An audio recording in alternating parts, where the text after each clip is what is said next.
Olá, paz e saúde para você e toda a sua família. Eu sou o pastor Gilmar e esse é o devocional comunitário no livro de Atos dos Apóstolos, uma iniciativa da equipe de missões da Terceira Igreja Presbiteriana Renovada em Belo Horizonte. E você também pode acompanhar o nosso trabalho pelo YouTube, pelo Instagram e pelo Facebook. 3 Renovada BH, uma família comprometida a ajudar. Vamos aprender juntos sobre a palavra de Deus?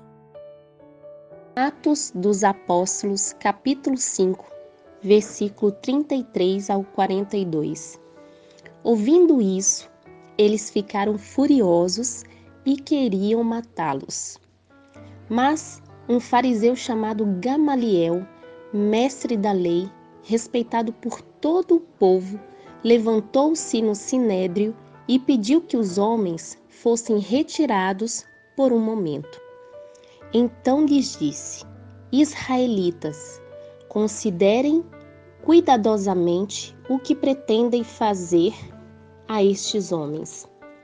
Há algum tempo apareceu Teudas, reivindicando ser alguém, e cerca de 400 homens se juntaram a ele. Ele foi morto. Todos os seus seguidores se dispersaram e acabaram em nada. Depois dele, nos dias do recenseamento, apareceu Judas, o Galileu, que liderou um grupo em rebelião. Ele também foi morto, e todos os seus seguidores foram dispersos. Portanto, nesse caso, eu os aconselho: deixem esses homens em paz e soltem-nos. Se o propósito ou atividade deles for de origem humana, fracassará. Se proceder de Deus, vocês não serão capazes de impedi-los, pois se acharam lutando contra Deus. Eles foram convencidos pelo discurso de Gamaliel, chamaram os apóstolos e mandaram açoitá-los. Depois ordenaram-lhe que não falasse no nome de Jesus, e os deixaram sair em liberdade.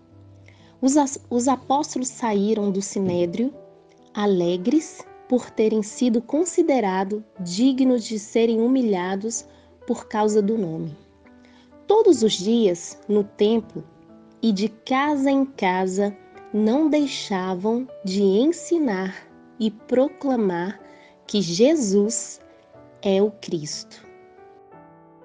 O texto de hoje está em Atos, capítulo 5, do versículo 33 ao versículo 42. Lucas narra para Teófilo as primeiras perseguições da igreja. E o detalhe é que essas perseguições vêm exatamente de grupos de pessoas que pertenciam à mesma trajetória religiosa dos apóstolos. Eram todos judeus. Mas a igreja cheia do Espírito Santo não perdia uma única oportunidade de testemunhar acerca da ressurreição de Jesus. E não era um testemunho apenas de palavras, sinais, curas e prodígios, e uma vida de comunhão testemunhavam a respeito da presença de Deus na vida dessas pessoas simples e humildes. Mas naquela época, a Palestina era dominada pelos romanos, e havia uma grande expectativa por parte das pessoas de que o Messias prometido, ele viria para trazer a libertação. Muitas pessoas se apresentavam como sendo o Messias, prometiam a liberdade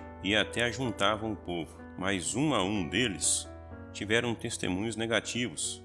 De alguma forma foram silenciados, foram mortos e os seus seguidores também foram dissipados. Aparentemente, para os líderes religiosos, o movimento de Jesus de Nazaré era apenas mais um movimento entre os outros movimentos. Logo, de alguma maneira, ele iria provocar um grande rebuliço, alimentar a fé das pessoas, mas iria desaparecer com o passar do tempo.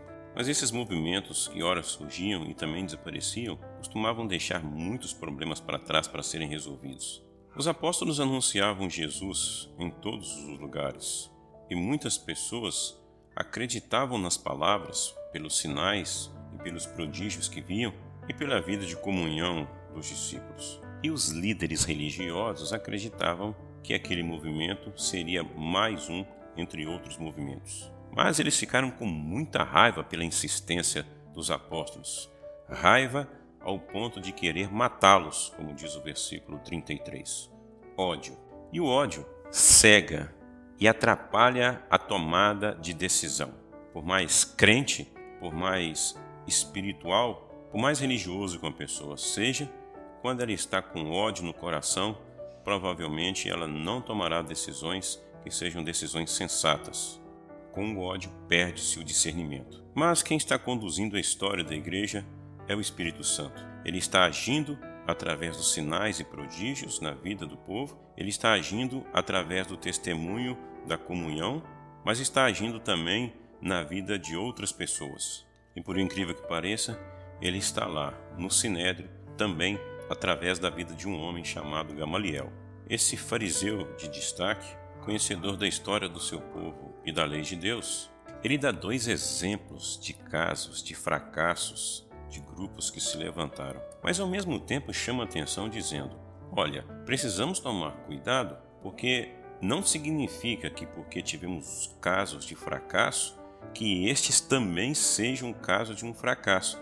Precisamos estar sensíveis ao que Deus está nos falando, porque podemos até mesmo correr o risco de estarmos lutando contra Deus.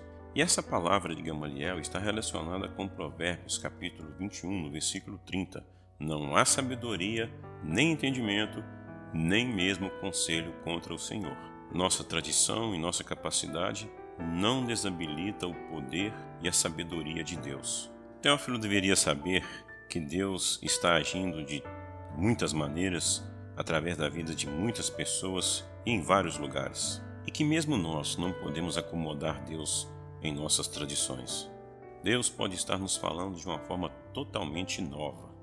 Os apóstolos foram libertados diante desse conselho de Gamaliel, foram açoitados, e o Sinédrio ordenou que eles não falassem mais a respeito de Jesus. Mas aqueles homens estavam cheios do Espírito Santo de Deus, determinados a cumprir a missão, porque eles eram testemunhas da ressurreição de Cristo, e por mais que males pudessem acontecer, se Jesus ressuscitou dentre os mortos, nós também podemos ser ressuscitados. Essa era a grande esperança dos apóstolos, é também a nossa grande esperança. Eles ficaram felizes porque foram considerados dignos de sofrer afrontas por causa desse nome, do nome de Jesus. E o que aconteceu?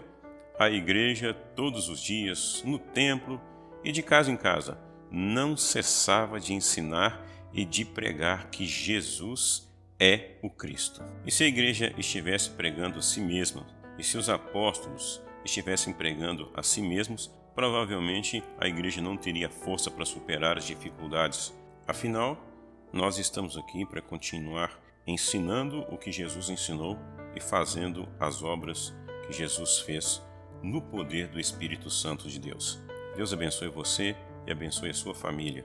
Que o infinito amor de Deus, nosso Pai, que a graça e a paz de nosso Senhor e Salvador Jesus Cristo e as consolações doces e profundas do Espírito Santo de Deus repousem sobre todos nós, agora e para sempre. Amém. Ajudem-nos a divulgar este trabalho. 3 Renovada BH, no YouTube, no Facebook e no Instagram. Uma família comprometida a ajudar.